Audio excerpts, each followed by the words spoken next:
minha filha adotiva, que nos deixou aos 18 anos para viver com sua família biológica mais rica do que nós, apareceu no funeral do meu marido. Exigiu sua parte na herança, dizendo que era o mínimo que podíamos fazer por ela, e trouxe até um advogado. Quando entreguei o documento que meu marido deixou, seu advogado leu, e após entender o conteúdo, ela se arrependeu de ter vindo. Agora, quer lamentar comigo, influenciada pelo que a mídia anda dizendo. Meu nome é Helena, e essa é a história de como minha vida mudou para sempre. Eu e meu falecido marido, Roberto, nos conhecemos ainda no ensino médio. Ele era o típico garoto reservado, mas com um sorriso que iluminava qualquer ambiente. Já eu, sempre inquieta e cheia de ideias, não demorei muito para perceber que ele era o amor da minha vida. Começamos a namorar durante o último ano do colégio, e desde então, éramos inseparáveis. Aos 21 anos, nos casamos. Foi uma cerimônia simples, apenas para familiares e amigos próximos, mas cheia de emoção. Tínhamos muitos sonhos e planos para o futuro. Roberto era engenheiro civil, metódico e sempre muito focado, enquanto eu trabalhava como professora, apaixonada pela educação. Nossa vida seguia tranquila, e aos 25 anos, decidimos que era hora de aumentar nossa família. Porém, após meses de tentativas frustradas, descobrimos que tínhamos problemas de infertilidade e não poderíamos ter filhos. Foi um golpe duro. Lembro do momento em que recebemos a notícia, parecia que o chão se abria sob nós. Contudo, o amor que sentíamos um pelo outro nos manteve unidos. Tentamos tratamentos, consultamos especialistas, mas a resposta era sempre a mesma: as chances eram mínimas. Depois de quase 2 anos de tentativas sem sucesso, tomamos a decisão mais importante de nossas vidas: adotar. Queríamos dar a uma criança a oportunidade de ter um lar cheio de amor. Foi assim que conhecemos Clara. Ela tinha apenas 4 anos, com olhos grandes e curiosos, cheios de histórias que ainda não tinha vivido. Clara havia sido retirada de seus pais biológicos, que enfrentavam problemas com o vício. Não havia familiares que pudessem ou quisessem cuidar dela. Desde o primeiro dia em que a recebemos em nossa casa, sentimos que ela completava nossa família. Clara era uma menina cheia de energia, sempre correndo pela casa, rindo, trazendo luz para cada canto. 1 ano depois, Clara tornou-se oficialmente nossa filha. Seus pais biológicos abriram mão de seus direitos, acreditando que não poderiam lhe dar o que precisava, e confiando que estaria em boas mãos conosco. A adoção foi fechada, sem qualquer possibilidade de contato com eles, e durante muitos anos, assim foi. Os primeiros anos com Clara foram felizes. Ela era curiosa, sempre querendo aprender e explorar o mundo ao seu redor. Roberto a adorava, e juntos criamos uma rotina cheia de carinho e atenção. Sabíamos que os desafios de ser pais adotivos existiam, mas nos dedicamos a dar a ela tudo o que podíamos, preparando-a para o futuro. No entanto, quando Clara completou 18 anos, algo mudou. Até aquele momento, a vida seguia relativamente tranquila, e apesar dos desafios normais da adolescência, nunca imaginamos que tudo poderia mudar tão rapidamente. Foi no dia do aniversário dela que recebemos uma notícia que nos abalou profundamente: os pais biológicos de Clara haviam entrado em contato com ela.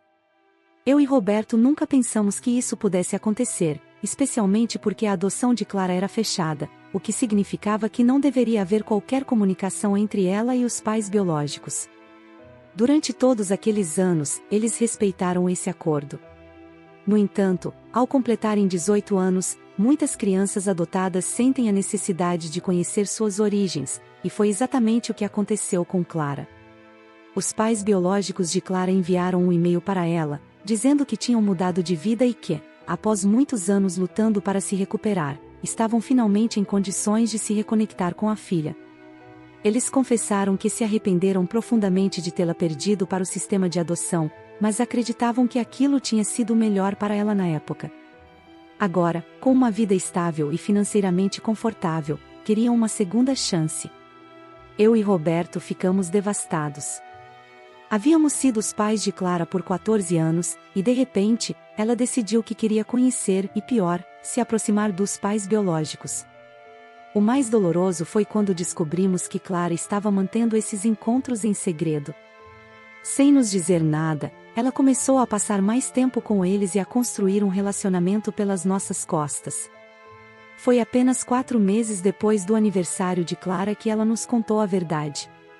Ela decidiu que iria se mudar para a casa dos pais biológicos e dar uma chance a eles. Foi um momento de choque e dor para nós. Lembro-me claramente do dia em que ela nos comunicou sua decisão. Ela explicou que tinha passado bastante tempo com eles e sentia que, por algum motivo, deveria estar com eles, que havia uma razão para ter nascido naquela família e não na nossa. Mas o que mais nos machucou foi o motivo verdadeiro por trás da escolha de Clara. Descobrimos que os pais biológicos dela haviam se tornado ricos, e isso pesou muito na decisão dela. Ao se reconectar com eles, Clara percebeu que a vida que eles poderiam oferecer a ela era muito mais luxuosa do que a que tínhamos. Eles eram agora donos de um negócio de sucesso e viviam uma vida de alto padrão, algo que Clara sempre desejou. Ela sempre teve uma inclinação para o materialismo, e ao descobrir que seus pais biológicos eram ricos, optou por deixar para trás a família que a criou e ir viver com eles. Foi como se todo o nosso esforço, todas as nossas tentativas de ser bons pais, tivessem sido em vão. Sentimos como se tivéssemos perdido Clara, não apenas para os pais biológicos, mas também para o dinheiro. Esse foi o início do fim do relacionamento entre nós. O dia em que Clara nos contou que estava de mudança para viver com seus pais biológicos foi um dos mais dolorosos da minha vida. Ela se sentou à nossa frente, no sofá da sala, com os olhos fixos em um ponto distante. Roberto estava ao meu lado, apreensivo, sem saber o que estava por vir. "Preciso falar com vocês", disse Clara, com uma voz estranhamente fria. "Claro, filha, o que houve?", perguntei, tentando manter a calma. Havia algo em seu olhar que me deixava inquieta. Ela respirou fundo antes de continuar. "Eu vou embora. Vou morar com meus pais biológicos." As palavras dela me atingiram no coração. Senti minha garganta apertar, e um silêncio pesado tomou conta da sala. Roberto, visivelmente abalado, tentou intervir.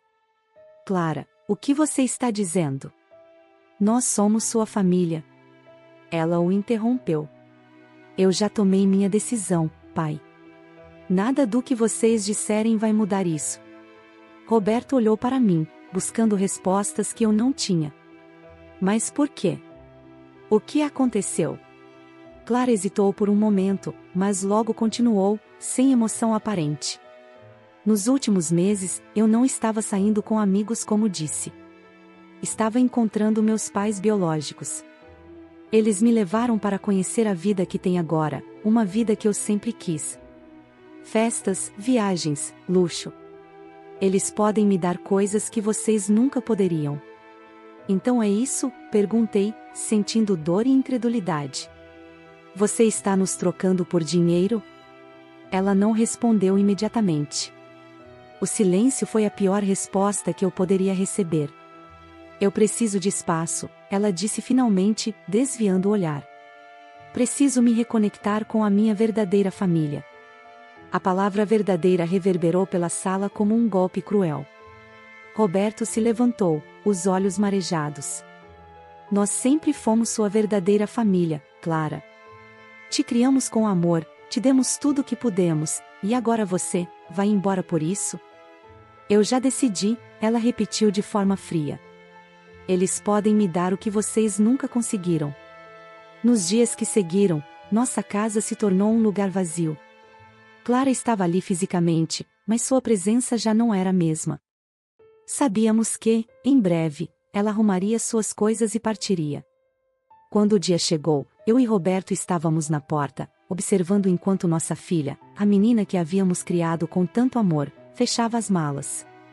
A casa, que antes era cheia de vida, ficou em silêncio. Eu e Roberto tentamos seguir em frente, mas a ausência de Clara era uma ferida aberta que demoraria muito tempo para cicatrizar.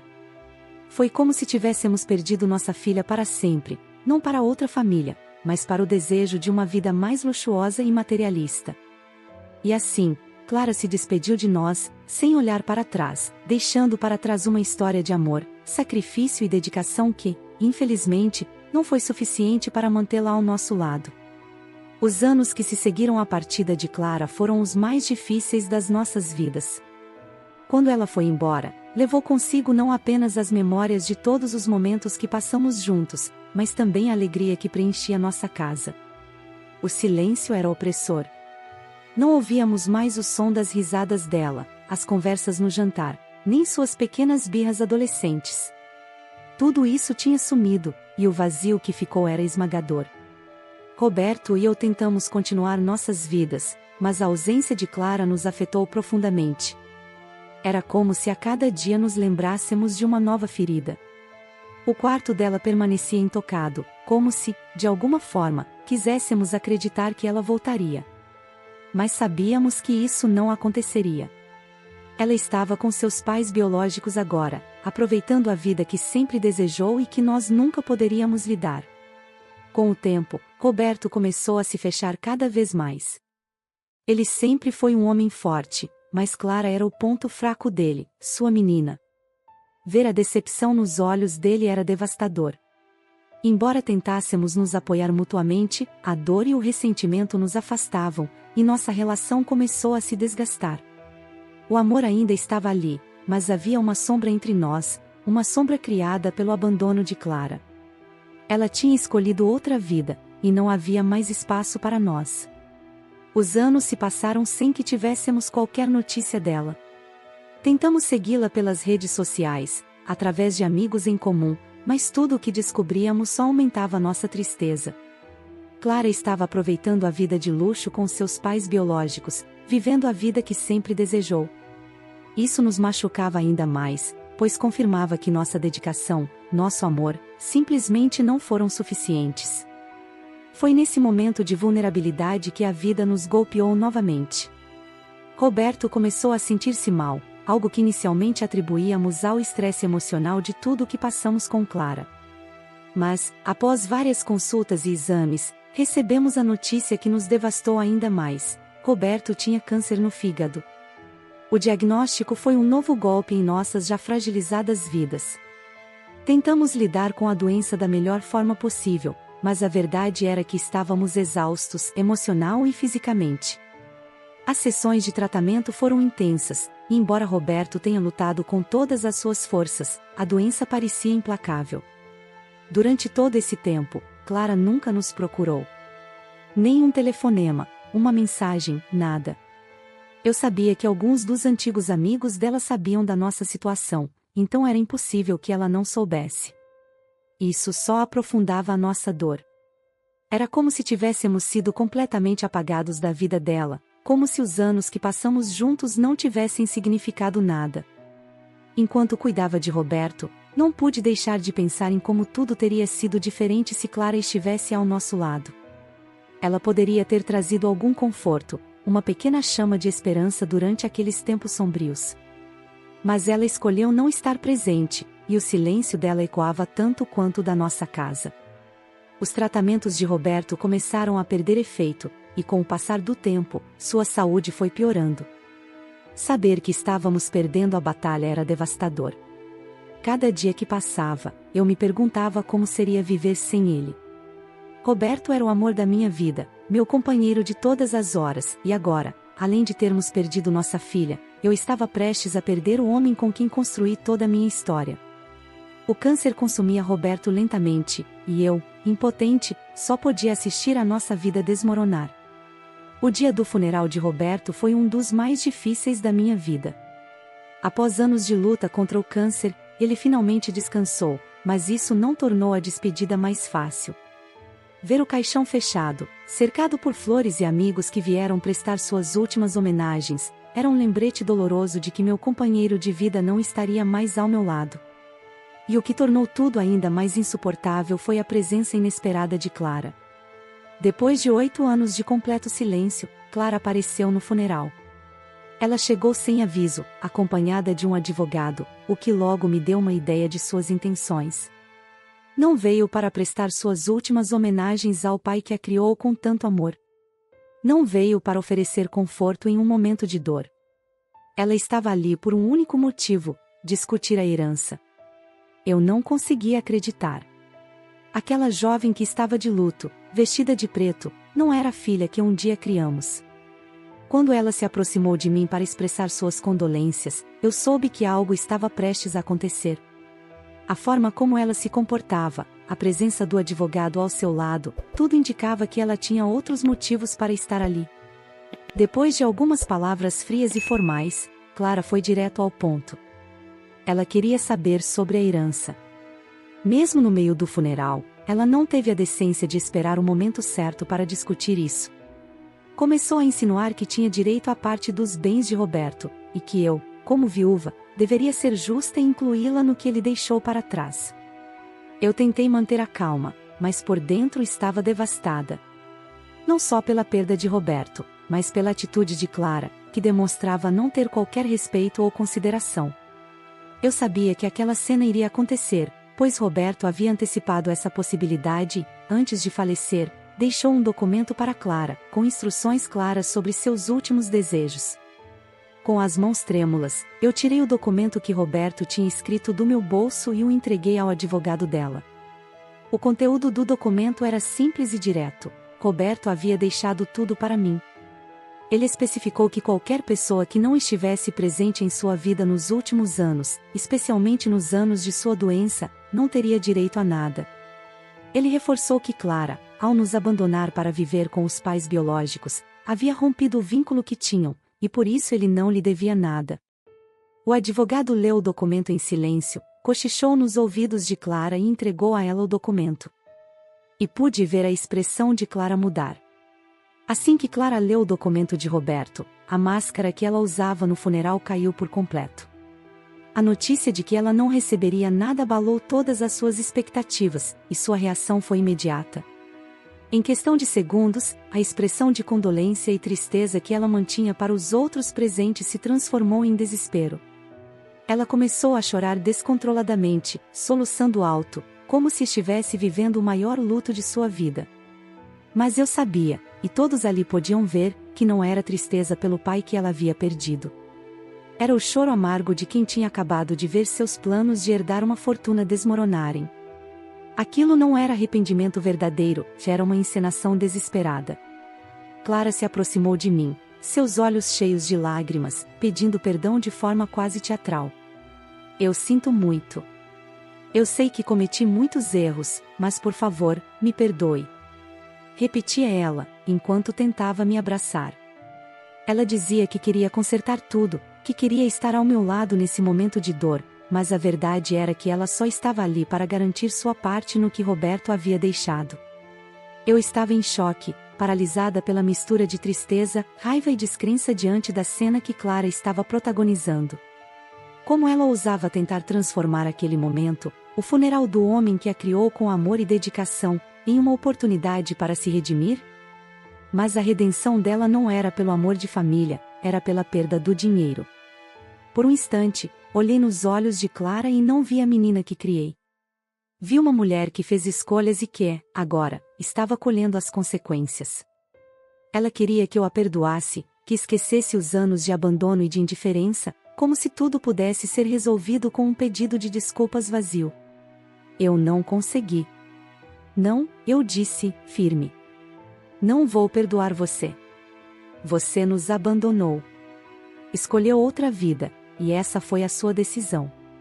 Agora, quer voltar como se nada tivesse acontecido, mas é tarde demais. Roberto sabia disso, e eu também sei. Não há mais lugar para você aqui. Clara parecia incrédula, como se esperasse que seu choro e seus pedidos de perdão fossem suficientes para mudar minha opinião. Mas o que ela não entendia é que, para mim, o mais doloroso não era a questão do dinheiro ou da herança. Era o fato de que ela só se lembrava de nós quando achava que tinha algo a ganhar. Nos últimos 8 anos, enquanto Roberto lutava contra o câncer, ela não deu nenhum sinal de vida. Nenhuma ligação, nenhuma mensagem, nem mesmo quando soube da gravidade da doença. Ver aquela cena no funeral me enchia de raiva. Como ela podia se importar tanto com a herança e tão pouco com a família que a criou?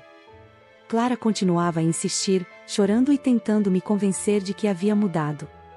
Mas eu sabia que aquelas lágrimas eram falsas, que tudo aquilo era uma tentativa desesperada de conseguir o que queria.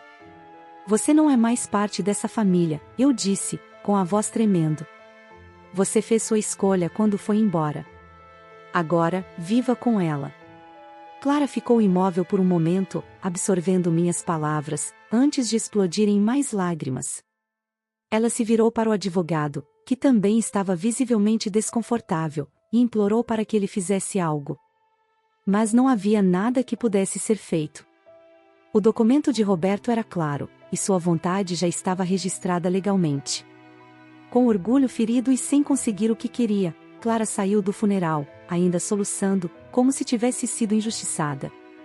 Mas, para mim, não havia dúvida. Aquelas eram lágrimas de crocodilo, derramada por alguém que não sabia o que era amor ou lealdade, mas que conhecia bem o valor do dinheiro. Quando ela se foi, senti um misto de alívio e tristeza. Alívio por saber que, finalmente, aquele capítulo estava encerrado. E tristeza por perceber que a menina que um dia chamei de filha havia se transformado em uma estranha, movida pela ganância e pelo egoísmo. Enquanto o funeral continuava, eu sabia que, apesar de toda a dor da perda de Roberto, a dor de perder Clara havia começado muito antes. E, naquele momento, percebi que ela já não fazia parte da minha vida há muito tempo. Após o funeral de Roberto, achei que finalmente teria algum alívio, mas a dor da perda foi intensificada pela forma como a mídia retratou a situação. Os jornais focaram apenas em Clara, que havia deixado a família adotiva para viver com seus pais biológicos ricos e influentes. As manchetes a pintavam como alguém que trocou o amor e o cuidado de quem a criou por uma vida de luxo e conforto.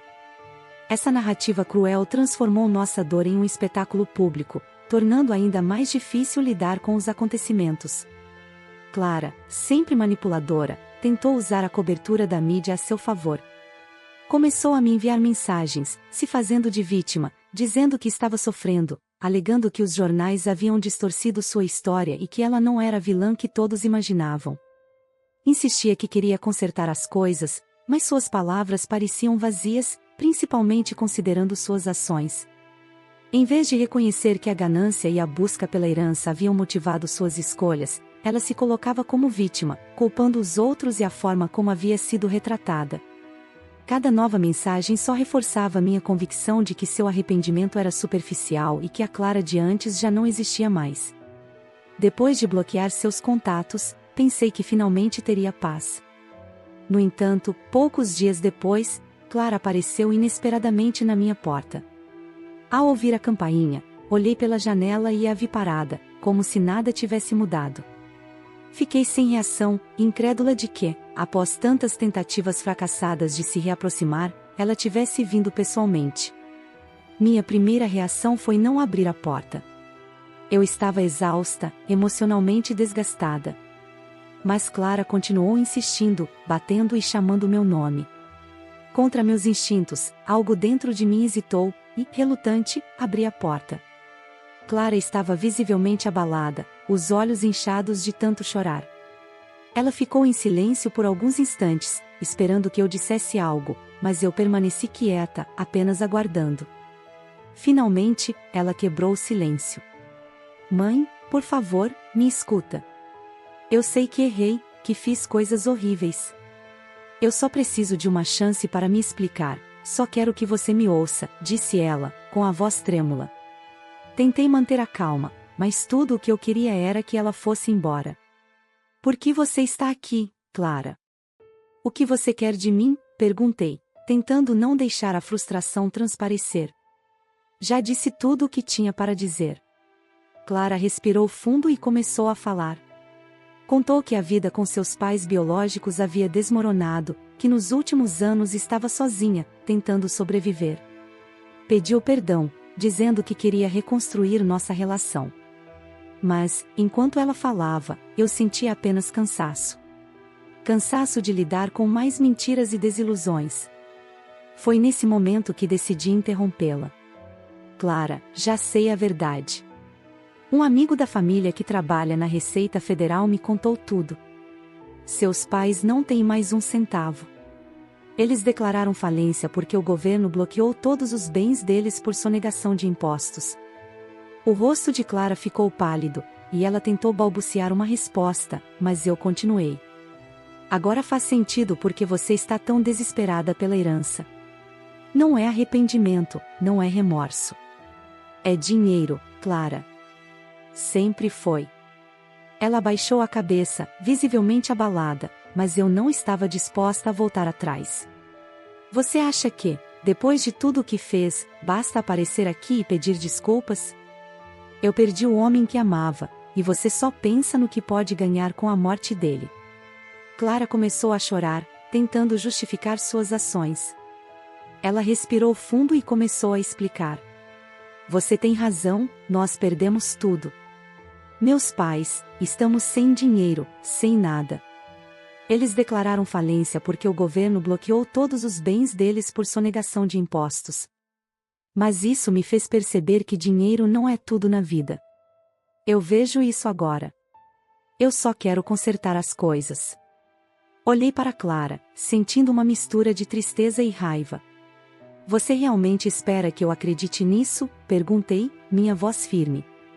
Se dinheiro não fosse tudo para você, então por que veio correndo atrás da herança? Você apareceu aqui porque perdeu tudo, não porque se arrependeu de verdade. Clara começou a chorar novamente, mas eu já estava decidida. Clara, quando eu olho para você agora, não vejo mais a minha filha. Vejo a pessoa que nos abandonou. Você não estava aqui quando mais precisávamos. Quando Roberto estava na cama, lutando pela vida, você escolheu não estar presente. Você nos trocou pelo que seus pais biológicos podiam te oferecer, e agora que não tem mais nada, quer voltar? Ela tentou falar, mas eu a interrompi. O tempo para a reconciliação já passou. Eu não tenho mais forças para lidar com isso. Você fez suas escolhas, e agora precisa lidar com as consequências. Clara abaixou a cabeça, suas lágrimas caindo silenciosamente. Por favor, me escuta. Eu quero fazer as coisas certas. Mas eu já havia tomado minha decisão. Não, Clara. É tarde demais. Vá embora e não me procure mais. Essa porta se fechou. Sem outra palavra, ela se virou lentamente e foi embora. Fechei a porta com um peso no peito, mas ao mesmo tempo com a certeza de que fiz o que precisava.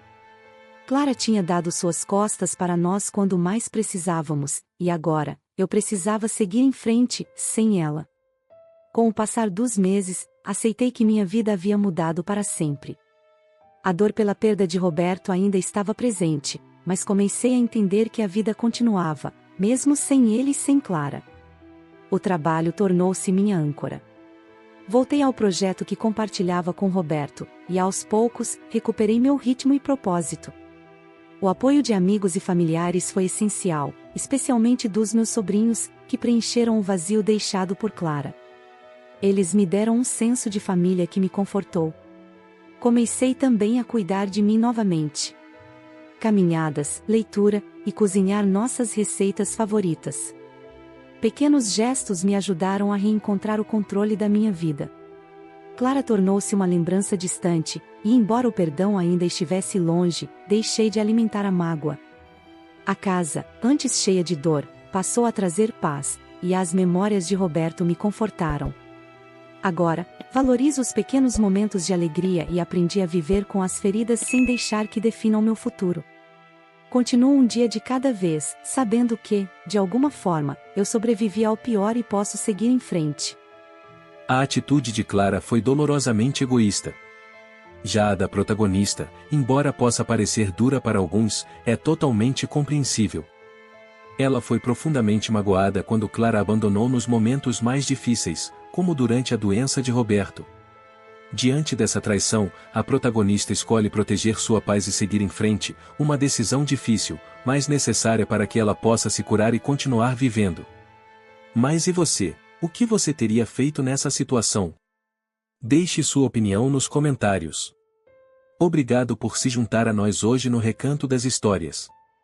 Não se esqueça de curtir, se inscrever e clicar no sino de notificação para não perder nosso próximo vídeo. Nos vemos em breve.